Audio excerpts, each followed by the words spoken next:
Hello, everybody. Welcome to Soul Life Adventure.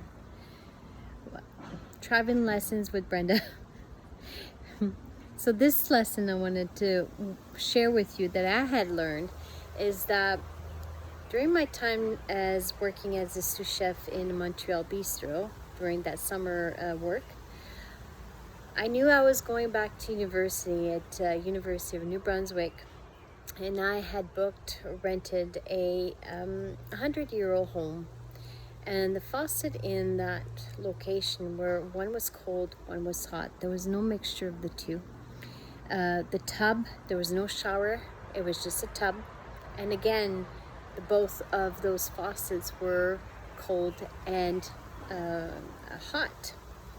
And that summer I had long hair, mid-back, and if people who know me, I'm very practical.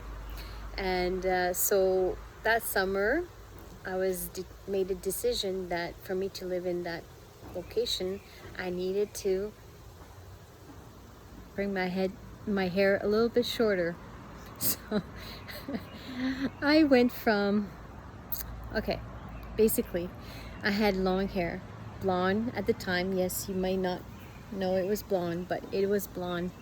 And I went to the first hairdresser and I said, please shave my head. And the lady said, no, I'm not doing that. You're going to hate me. And I was like, okay, do what you can do.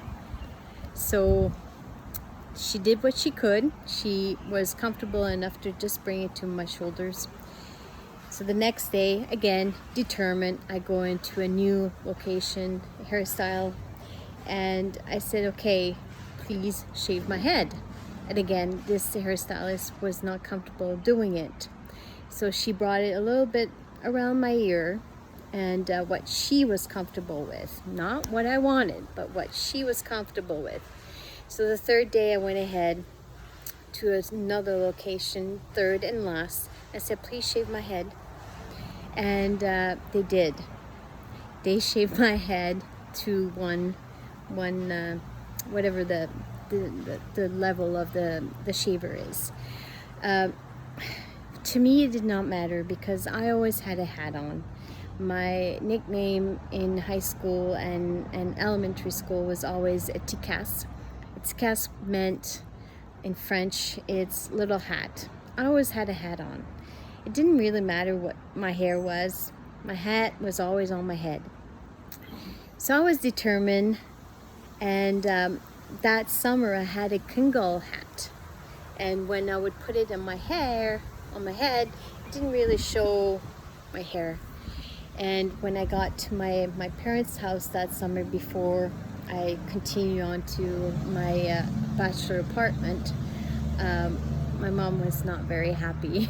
She said, take off that hat. And then I showed her my shaved head, and she was not very, very happy with me because I had gotten rid of my blonde hair, which never grew back blonde. But anyways, my message here is that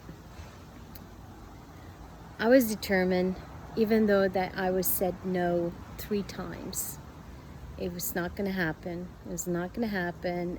I was determined to get what I wanted to get for myself, to create something that I needed for myself and make it easier for myself, that when I went to university and lived in my bachelor apartment, which I love, I kept it for the rest of my years of university, I was determined and I got it.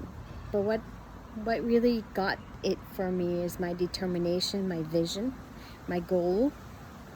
And even though they did not understand why I wanted to shave my hair, and today it doesn't really matter because I have this pixie cut, but a lot of people are connected to their hair, and that's okay, and that's totally fine. But for me, I was more connected to be more practical. I wanted a goal and I wanted a vision, and that's what I continued on with. So while I was in Montreal, that's what I learned, is that for me, hair was just hair, and I needed to be practical for where I was going to, my vision, how I was going to live in the next few years of my university years. So what is it for you? What is it that you're connected to so much? but yet you're willing to let go of, and because you have a goal, you have a vision, and you are determined to achieve it. So I would love to hear, put it in the comments, love to hear from you. Thank you so much. Bye for now.